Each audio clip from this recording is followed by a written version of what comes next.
apparently this heroism extends to the Supreme Court. Now the Supreme Court is the most cowardly institution in India today. If you look at the history of the Supreme Court, it has never, not once, has it stood up for the small guy. Never. How many of you know Kamlesh Tiwari? Unlike this Sophia lady who was arrested for saying what fascist government at Miss Tamilisai Soundarajan, she immediately got 16 lawyers to get her bail. Poor Kamlesh Tiwari could not afford 16 lawyers. He could not even afford one lawyer. And how long did he spend in jail? How many months did he spend in jail without even a trial? And this is the caliber of our Supreme Court. Now, here's the thing. The social consensus in this country, and this is where the importance of literature is very important. In India, we're an oral society, for good or bad. Unfortunately, you know, a modern society can't be run based on oral traditions and things like that. You need it all in writing. But for better or worse, unfortunately maybe, most of our practices are not written down. There is nothing saying that you should spit at gay people when you see them walking past. There is nothing saying you should take a brick and throw it at gay people when they're walking past. So if you don't do that, does that mean that homophobia is mandated in Hinduism because Hinduism doesn't expressly say you should not do it? No, but here's the problem. Supreme courts, any courts, have to work based on written laws. So what is in fact the practice in society that nobody really gives a damn is not accepted by the Supreme Court. They can only go by these two documents, these two spurious documents that I told you about earlier, and they have to assume, therefore, that homophobia exists.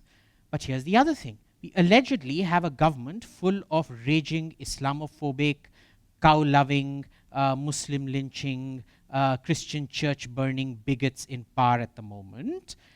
And here's the funny thing. It was this government that said we're not going to oppose the decriminalization of homosexuality in the Supreme Court. And the previous government, by the way, which was not Christian church burning, Islam loving, cow indifferent, which apparently couldn't bring itself to even say that it won't support decriminalization. It actively opposed decriminalization of homosexuality in the courts. So you'd actually see that the distance traveled by the BJP. Now the BJP had a second problem out here. It's known as the Banya party. And what is the Banya? He's the average trader, the urban, fundamentally an urban guy. And ever since the 1991 reforms, a large section of rural people that have migrated to urban areas and have become Banyas, what you call the new middle class. And here you have a fundamental problem, that the older generation thinks homosexuality isn't very good. The younger generation of the BJP simply couldn't care about it. So you had 50% for, 50% against. And what was the BJP going to do? It wasn't going to support it. It wasn't going to oppose it. It just said, yeah, boo, I'm going to do nothing. As opposed to, say, the Congress, which plays a different kind of identity politics. And their identity constituencies tend to take a far, far harder line on homosexuality. So it was very natural that they couldn't support decriminalization, and it was very natural for the BJP to say it supported decriminalization. There were other things that went into this. The Indian psychiatrists, lots of their professional associations came out and said, we no longer consider homosexuality a crime. Yet, if you even go back to one of the last editions of Savvy magazine, I think it was in 2009 or something like that, I forget when, you had this very famous psychiatrist of India. He was called the Phil Jones, the Phil whatever, the American Oprah Winfrey psychiatrist of India, Professor Kothari, Dr. Kothari. He was offering conversion therapy to cure the gay people of their mental disease.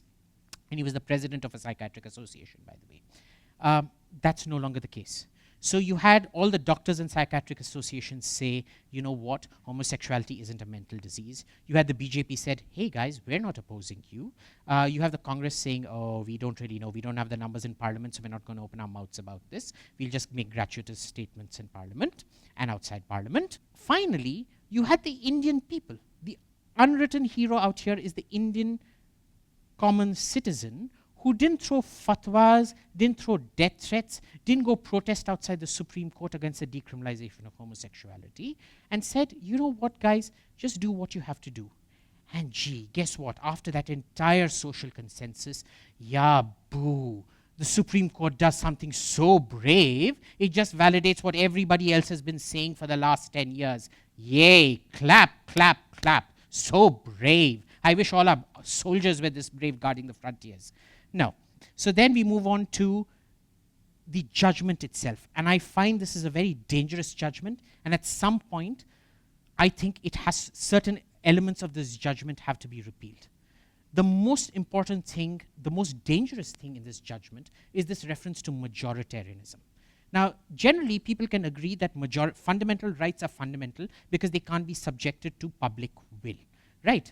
But here's the point. If majoritarianism cannot be the dictator of policy, then tell me, how does triple talaq and a Muslim women's right work, right?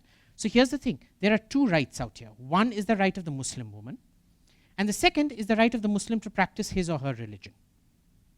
The right of the Muslim to practice his or her religion says that the Supreme Court should not be interfering.